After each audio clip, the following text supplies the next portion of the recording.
তোমরা সবাই এগিয়ে আসো। হে নতুন প্রজন্ম, সমাজকে কলুষমুক্ত করার জন্যে সুশিক্ষায় সুশিক্ষিত করতে হবে। এই নরককে স্বর্গে পরিণত করতে হবে। মানুষের অনেক কষ্ট, বিনা চিকিৎসায় মারা যায়। এই যে শীতের দিনে কত মানুষের ঘর বাড়ি নেই, জামা কাপড় নেই, খাওয়া নেই,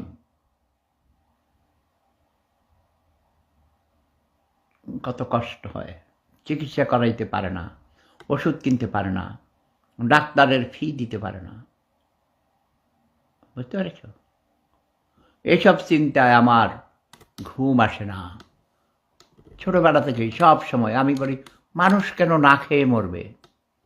মানুষ কেন বিনা চিকিৎসায় কষ্ট পাবে? কেউ অনেক ধনী, আবার কেউ অনেক গরিব কেন?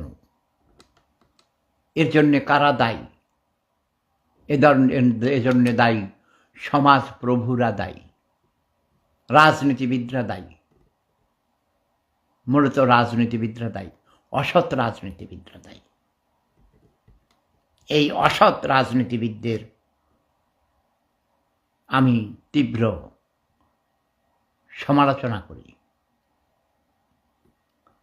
ঘৃণা করি এটা বলবো না। তাদের আমি অপছন্দ করি, তাদের এই কাজকে অপছন্দ করি। তারা লুটপাট করে, তারা ঘুষ খায়,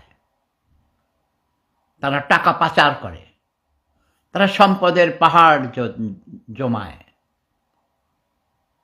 একদিকে সম্পদের পাহাড়, অন্যদিকে ভূক্ষ মানুষের কাতার দিন দিন লম্বা হচ্ছে। এ কষ্ট, এ কষ্ট, এ কষ্ট আর সইতে পারি না।